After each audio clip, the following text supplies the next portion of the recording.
Hi, everybody. Welcome to episode 12 of Sold with Updike Pugh. I'm Jeff Updike. And I'm Weston Pugh, and we're here to talk about all things Dallas real estate. That we are. So for the next 30 minutes, sit down, text us if you see something that you like, let us know what you're thinking, and let's get started. Absolutely. Today, we're going to start off like we normally do, talking about a couple of homes that we have seen this week that really kind of caught our attention. And the first one that we're going to talk about today is 614 Finley Court. And this is a really cool home down in the Oak Cliff area. Again, just walking distance from the Bishop Arts District. As you can see on the map there, Lockhart's Barbecue is just a block and a half away. Gloria's is even closer. So wonderful, wonderful location. So this one right here, the other thing too that we really like about is that the actual trolley is steps away from it. Yep. So if you're taking the trolley into downtown, or if you want to actually get to the Methodist Hospital, we like the way that this is all working. This is going to be, we wanted to make sure that this one was actually a true townhome, and it really is. And one of the big differences that makes it is when it comes to financing. So Jeff, what is the biggest difference that makes when it comes to the financing of a townhome? Well, it's when it's new construction with condominiums for the product for the home to qualify for Fannie Mae and Freddie Mac financing, you've got to have at least 70% of the property already under contract and ready to close in order to start closing those deals. Purchasers can still buy them with cash. They can still do private financing on them, but most loans are going to go through Fannie Mae or Freddie Mac. So this townhome came in, it's a 3-bedroom, 3-bath. It's 1986 square feet, and it was built in 2017. One of the things that we noticed about this one is that it actually has cement floors on the first floor, and then it has painted rise over run. This essentially will show you what we think is one of the kitchens that we like, for the simple fact that they've actually incorporated the use of more shelving rather than the actual cabinets on either side of the uppers at the back of the stove is. It really gives it a more kind of a farmhouse feel in a way with the tile backsplash and shelving on there. One of the other things that we notice is that it also has a tankless hot water heater, so not only does it have the right design that people are looking for, but it also has some of the smarter features. This photo that we're going to look at right here, if you can pause for just a sec, if you look through the windows, you're actually looking onto what is the patio. And if you can look into the corners of each one of this, you'll see how the actual room cascades up. And this doesn't really show in photos as well as it did in real time. So third floor master with a really high vaulted ceiling, and actually the patio just kind of becomes the extension of the master bedroom. Exactly. The closets were enormous. The shower was well done. This is a great view of what you get to see. Just because of the orientation, it doesn't have a view of downtown, but other than that, super usable space. Great location for today's buyers and what they're looking for. Overall, I thought this was a very strong contender, and I don't think that this one will last very long on the market. I would agree. This one's priced at $474,500, and that brings this one in at $239 per square foot. And we'd like to thank Lauren Lyon for allowing us to talk about her listing. It's a great one. If you'd like more information, let us know. So the next one that we're going to move into is something that we have not talked about before. I think this is the first time that we've actually brought a condo-tel onto the show to talk about it, and it's at 2300 Leonard Street, Unit 405. Yep. This is at the Hotel Zaza condominiums, and it is a really, really great location. I mean, it is the heart of Uptown. Yeah. It is a block away from the Whole Foods Market. It is a block and a half away from the Arts District. This is probably one of the most walkable addresses in the city. This actually is, for lack of a better term, a electric scooter ride to almost anything in Uptown, Oaklawn, and possibly into Deep Elm if you knew your way through downtown. It could be easily done. This is a 1-bedroom, 1.5 bath. It comes in at 1,340 square feet and was built in 2004. Like Jeff said, this is a residence at Hotel Zaza. It does have separate entrances, and some of the features that, as we toured, we were really excited that you get to use is you do get a view of downtown, as you see in that picture. Yep. But some of the services that aren't going to actually be images will be the use of the spa, use of the gym, And you also get room service, one of my favorite things. Yeah, So you get room service from the Dragonfly. yep. So it's amazing. The actual floor plan and flow of this home is very simple. I like the fact that the front door doesn't open directly into the unit, which allows you to have a little bit of a transition. Hardwood floors throughout, large open space. The kitchen I felt like was functional, but wasn't extravagant by any means. Everything was in its place and everything had its place, from the wine cooler that's there on the right-hand side. The bedroom was of great size. Yes. We were able to kind of get this into scale because there you see on the left-hand side, you can see there's a rowing machine that is a king-size bed with two 42-inch coffee tables on either side, and nothing feels crowded. Yeah, this is really a great property. We sold a couple of condos here before. It has a variety of buyers, and it's really interesting because you have some people that buy here that live here full time, and then you've probably I'm going to guess half of the people that own here, really this is like their second home. It's just one of their Dallas places, or the Dallas place they have. One of the other condo tales that we noticed that a lot of this happens in is that the Stoneleigh has the same situation, where because of the facilities that actually surround the building and that are equipped with the building, it does really become almost like a landing pad. If you can imagine that you can get a landing pad for $533,000. Yep. This is it. Yeah, that's true. And this home is priced at $533,000. I know you just said that. It's $398 a square foot, which is on the higher end of what we normally look at. But this is such a unique property. I think it's worth every penny of that. And we want to say thank you to Jared Barnes and Joseph Galato for letting us talk about their home today. Yep. Great condo tale. Okay, so now we're going to stay in the same theme. We're going to move a little bit further to the other side of 75. So let's go to the east side of 75. And we're going to go to 1971 North Fitzhugh Avenue. Yep. 1971 North Fitzhugh is in a neighborhood that's kind of being coined East Village now, because on the other side of 75 is West Village. This is some people call it the Upper East Side, East Village. It is one of the neighborhoods that has really taken off in the last few years. Lots of condos, lots of townhomes over there. The great thing about this one too is, again, I feel like developers are getting smarter is the right term, basically, and not building these into condos, but actually making them townhomes, which actually makes it easier to finance, maybe a little more upfront cost when it comes to plotting it out and getting everything done with the city. But nonetheless, it makes a much better product when it comes onto market for the financing purposes. Yeah, and I think people like people are drawn a little bit more to buying a townhome like this, where that you own the ground beneath your unit. You actually own a plot of land, as opposed to this undivided percentage that you feel that you own when you're buying in a condo. Right. So this one, just kind of reiterate the area, it's extremely gentrified. That's what we're seeing in that area. You've got the gym, the LA Fitness, that's on one side. You've got Kroger's Signature just down the road. If you went all the way to the other direction, you've got Jimmy's meat market over there. So that's been there for 1,000 years. Yes. And Ross Avenue is just down the street from this, and it actually shoots you into downtown.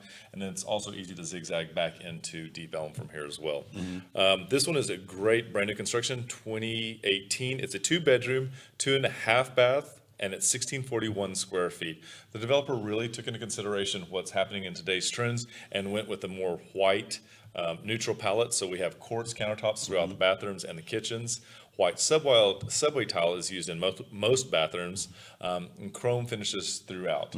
Again, we use light grays on the wall, which we're seeing and is such a thing that we're getting more and more people are into. One of the things that I saw that I thought was very interesting, this is different. This is going to be the view. This one will actually have an unobstructed view of downtown. Yeah, you just can't beat that sometimes. Nope. One of the interesting things that we found out on this one is that we couldn't tell if they were sensors that actually were for the alarm system or what, but they were little hexagon-shaped sensors on the wall in different locations.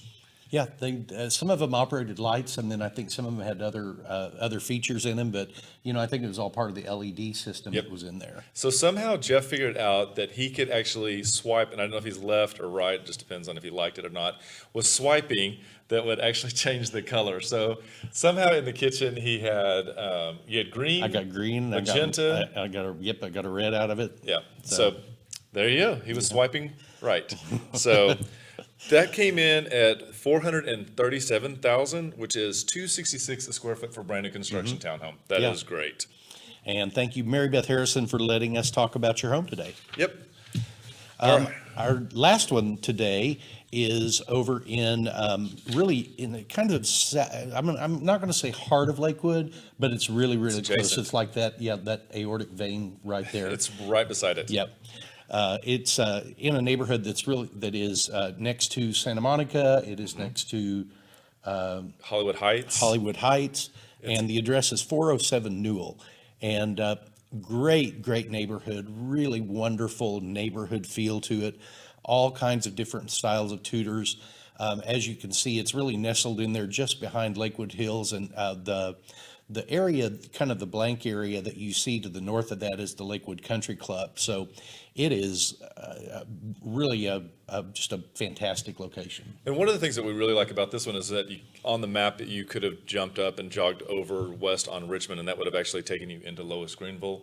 And then Lois Greenville, you just jog up Fitzhugh or Henderson, and you're up all shops that and can cross right over into Uptown. So the actual house is in a prime location. Yeah. Now, one of the things that you notice on this house is that it kind of looks like it has a little freckling to it. Yeah. That's actually painted brick that has been sandblasted, and it adds to more of an old wood charm, old world charm to it.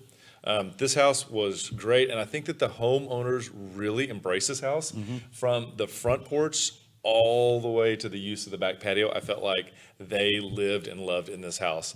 The design was spot on. So no, this house was not staged, but it looks like a staged house. It really does. They did a spectacular job with choosing the tile that goes around the mantle to the color of the barn door, and just how the house really all fits together is very nice. One of the things that we liked is that it had both a formal that wasn't too demanding as the entry, but then it also had a great room off of the side that was perfect for TV watching. And then transition into the dining room was interesting because they kind of offset the dining room to make the most of that space. And in that space, you'll see stairs and powder bath. I was going to say the open staircase coming down really makes that room feel so much larger than I think it honestly is, but it's got such a fantastic feel. I was going to say, take a jump into the kitchen real fast. Okay, go ahead. Let's take a look at that picture. So this one was another one, and I love the fact that they did marble hexagon tiles in this one. And I don't think you can see it, but it was a great use. Cabinets all the way to the top, and it's that light, bright kitchen island again. Now, the kitchen island on this one, they've actually painted the cabinets a little bit darker color to give you a little bit of accent, and the walls also on these were a darker gray. Yes. So they used color in a great way. There's a challenge that comes with using color, especially using things that are not neutral patterns. I mean, neutral colors, like using a blue. And they did a really great job because they didn't overdo it. No. But they also, they kept it in there. Yep. So. One of the last ones, this is one of the second bedrooms upstairs, and then the use of color as we continue, there's a pink room that I was a little bit surprised of, and that pink room also has wallpaper on the ceiling, and I thought, hey, that's the first time I've seen that. But they did a great job. It all tied together very, very well, and it gave both parents and kids space to get away. The backyard was also set up very well. One of the bedrooms actually has a walk-out balcony that actually adds coverage from the first floor. So well done on this one, front to back. Yep, and this is priced at $625,000, and that comes in at $277 a square foot. And we thank Eric Holmes for letting us present his home today. Great home, loved them all. Very unique. If y'all had questions about any of those, we'd love to hear you. Yeah, just give us a call and we'll be happy to talk to you about it, or even take you over and show you those. Yep.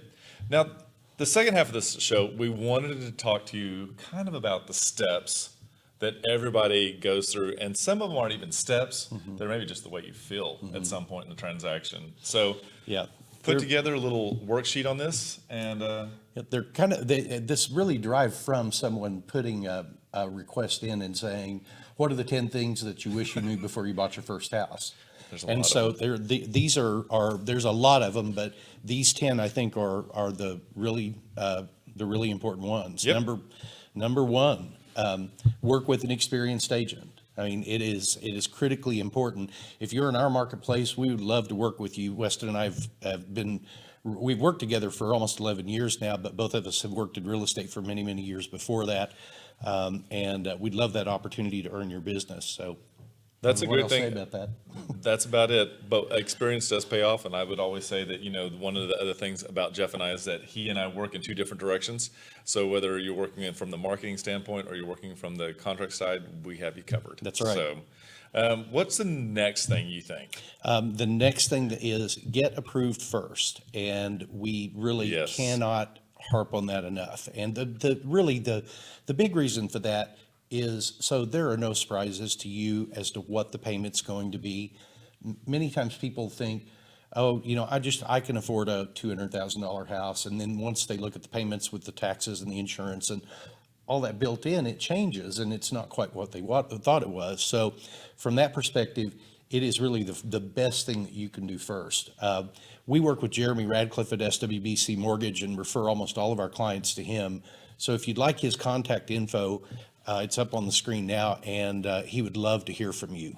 One of the other big things about getting pre-approved is that when you get into a situation and you found that home that you're really interested in, is being able to make that offer with confidence and actually giving the seller the confidence to know that they're okay getting into a contract with you.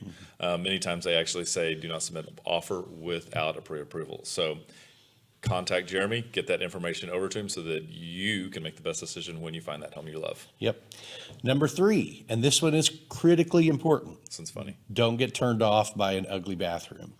Ugly bathroom. Ugly bathroom. Some people, the photos, when you look at them, they can look exactly like that home, or we can make homes not look like what they really do through using the right lens, using the right light, using the right staging. So don't 100% trust the photos. And when you go out and look at a piece of property, don't get turned off just because it's got an ugly bathroom. Because if all you have to do is repaint, like the one on the left is a really good example of something that just needs to be refreshed in color. The one on the right, there's a little bit more that could happen with that, but both of those could be really cool bathrooms with just a little bit of work. And so if you're one of those buyers that is willing to take on a small project, then that at the end of the day, that's going to work to your benefit. And I think that you can actually take this bathroom and draw it out just a little bit more and know that when you're shopping for things, you have a laundry list of things that you really want.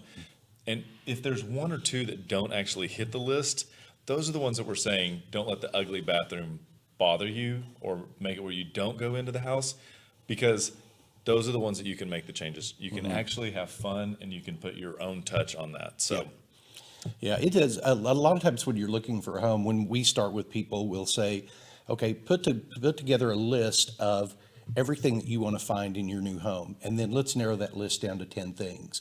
And if we find a home that's got 7 or 8 of those things, chances are that's a really good contender for you, because the chance of finding 10 out of 10 in the marketplace, in any marketplace, I think is just not.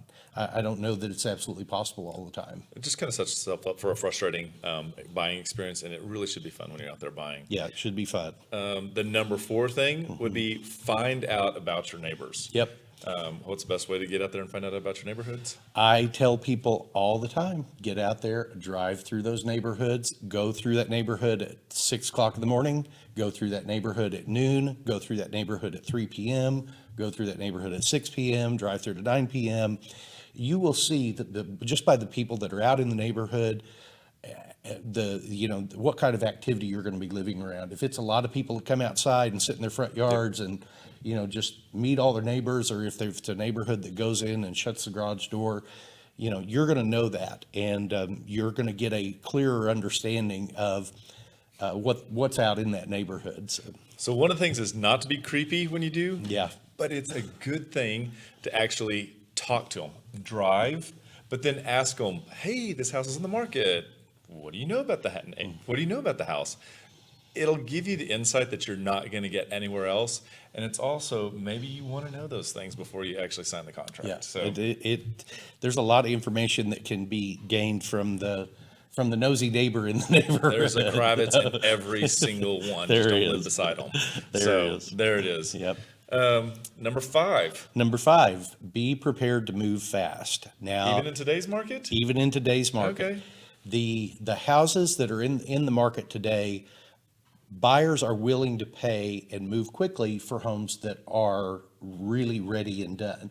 Exactly. So we're not saying run out and buy the first home that you look at, but after you've looked at a few homes and you feel comfortable that you know what you're going to be getting for the price point and what geographic area you're in, have that pre-approval letter and be ready to move on the one that you'll feel right when you walk into it. That's Exactly. One of the things that Jeff and I like to do is we like to call it the education. So we kind of take out the whole buying and remove that and say, what we're going to do 1 or 2 times is all we're doing is building up a book of information about a neighborhood or an area that you want to know about.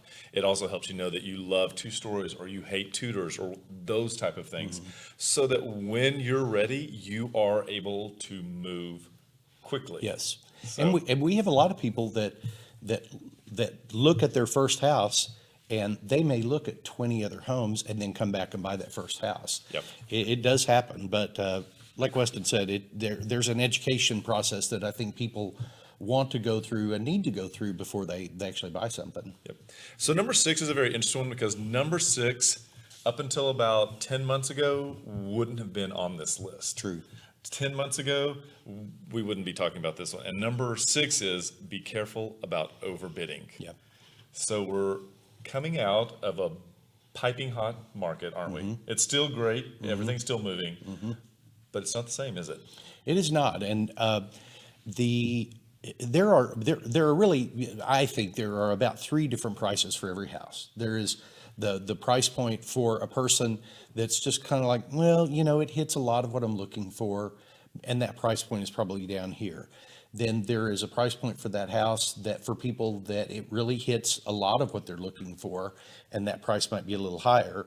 And then there's a price point, lastly, that is where it is everything to this person. It's in the exact school district they want. It is the exact floor plan they want. It's the color of the house they grew up in. It's all of those things, and that property might be worth this to those people. So you have to be careful going into it, knowing that you might be in a competitive bid situation, but don't get caught up in the drama of that. Just make sure you're making a good educated decision based on your needs, not a reaction to what's happening in the marketplace. And the other thing to do is also get the solds in the area, and then go one step further and know what the solds were.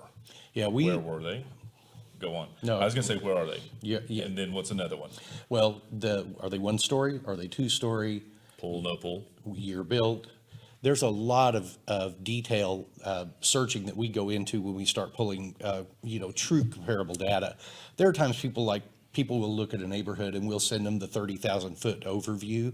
But when you get serious with us and you're about to make an offer on a house, there's a lot of detail that gets generated for you. Yep. And so that's the big thing.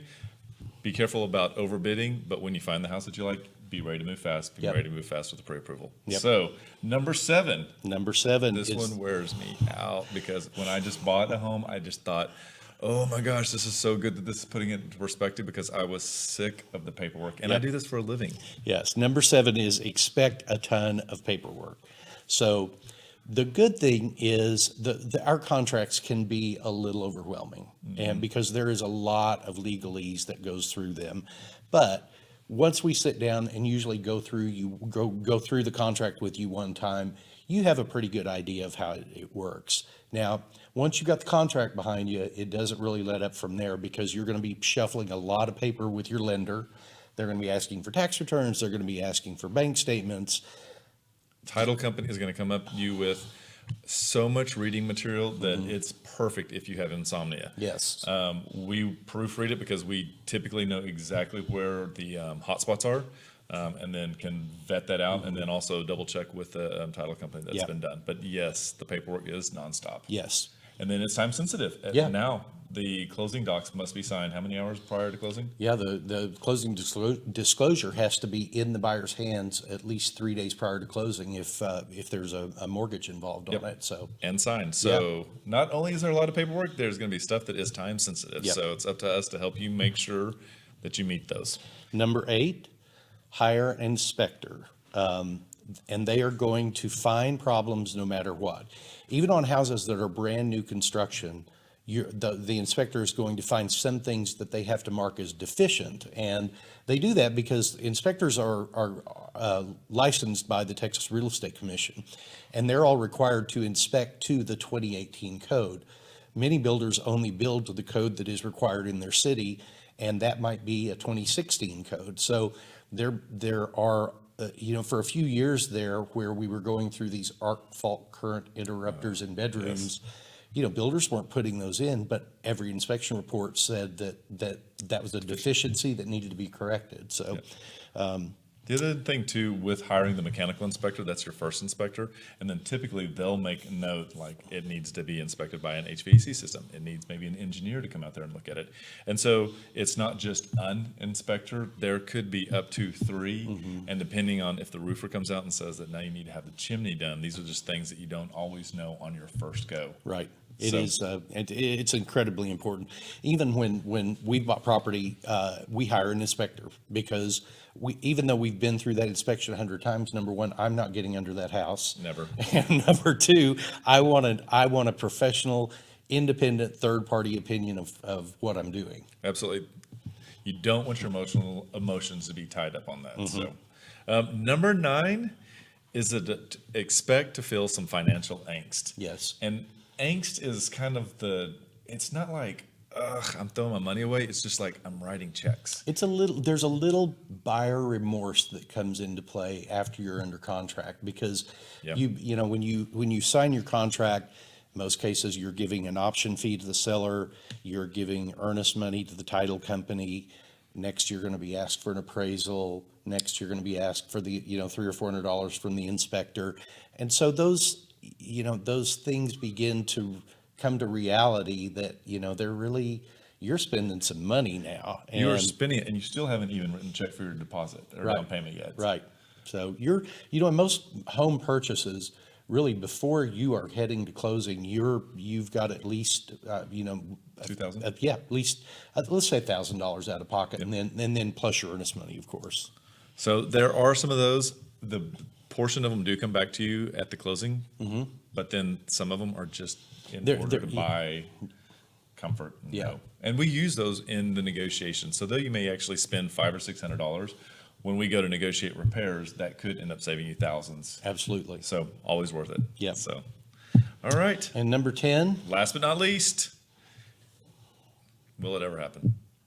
it will feel like it will never happen. And so just be patient. That is really really it should be the number one thing, I guess, is just be patient with the process, because you will, as you go through this process, you're going to feel like, gosh, if I could only find the right house. And then once you find that right house and you're under contract, gosh, well, now I've got the inspection coming up, and you're wondering when that's, if that's ever going to happen. And every stair step that you pass through in that process, that you're going to feel like, oh, is this ever going to happen? So just know that it will. It's going to happen. It does happen, and I think that the other thing too is it is not like super stress-free during this transaction. There are things pulling at you, so your bandwidth for putting up with things that take longer probably is less, and because of that, it just feels like it's not happening as fast or as but it really is. So take a deep breath when you get that in that situation, and go back to an agent and say, is this normal? And I would say with the explosion of HGTV over the last 10 to 12 years, Yes. every TV show has to have a high and a low and an unhappy moment, and that's what creates the reality drama TV. Real estate transactions do not have to have that drama wrapped around them. They can be very fun, very fulfilling events. Educational. Yeah, educational events. It is potentially one of the largest investments you're ever going to make. So, Singly, yeah. So, well, if you think this has been helpful, we'd love to hear from you. If you think that we missed one, we'd love to know which one that was. Yeah. And other than that, tell us what your favorite one was, or better yet, what was your experience when you bought a house? So, well, I think that we have done a great job, and we've kind of wrapped everything up today. I think so too. I would like to say thank you for everybody for tuning in today. There are lots of ways to reach out and connect with us. You can like us on our Facebook page. If you are Instagrammer, you can go there. We continually post pictures of our homes and different marketing things that we do. Visit our website at updikepugh.com. This is really where the majority of the information about buying and selling a home is. And then lastly, homeprice.fyi. Go there, put your property address in, and you can get a value for your home almost instantly. And then, of course, the traditional way, which is pick up the phone and call us or text us, and we would be happy to help you. Well, thanks so much for tuning in, and we look forward to hearing from you. And we'll be back same time next week. Yes, we will. Thank you. Thank you.